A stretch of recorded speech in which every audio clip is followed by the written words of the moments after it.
يشترط الشافعي في الخطبة الأولى حفظ الله والشهادتين وتقوى الله وقراءة آيات من القرآن، وفي الخطبة الثانية حفظ الله والشهادتين وتقوى الله والتعلم منه والبرد، فما صحت ذلك وما هي شروط الخطبتين. هذا بالشغل في المذهب الشافعي، بل ورد في المذهب الهادوي.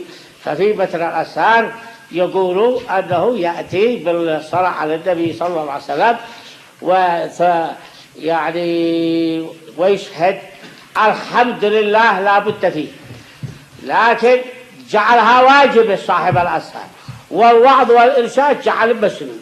الشوكاني رد عليهم قال المهم هو الوعظ والإرشاد، فالصواب أن احنا نجعلها كلها واجبة أو كلها مسنونة، وإلا ففي المذاهب كلها يقولوا أنه حتى قال في متن الأسهار يأتي بالحمد والثناء على الله ولو باللغة الفارسية.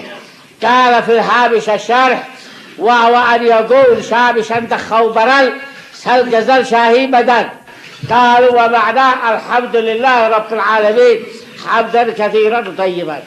ولكن لما سافرنا إلى الأيران وسألنا المترجم الذي كان يترجم لنا ما هي شابشا دخوا برل سلقزل شاهي بدن، قال لا نعرف هذا اللغة ولا قد قليلها. من أين جاءت لكم هذه اللغة؟ قلنا جاءت لنا من كتب الزيدية الذي ألفوها في بلاد الجيل والديلاب قبل 1000 سنة، ووصلت إلى اليمن وفيها هكذا.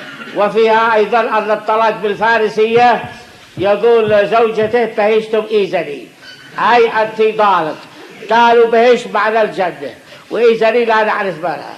وأضافوا قالوا أن اللغة الفارسية قد تغيرت مدة 1000 سنة، وهذه قاعدة أن اللغات تتغير في مدة 500 سنة سواء الفارسية أو الإنجليزية.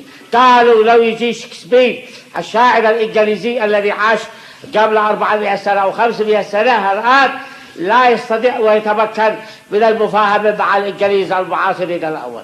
إنما اللغة العربية محفوظة بحفظ الكتاب والسنة ودواوين الشعر، هي الذي حفظت اللغة العربية. فإذا جاء الفرزدق أو المتنبي أو جرير أو البحتري أو متبع سيفهموا كلام الرافعي والمنفلطي وشوقي وغيره من شعراء هذا الأيام، لأن اللغة العربية لم تتغير، بينما اللغات الآخرة تتغير.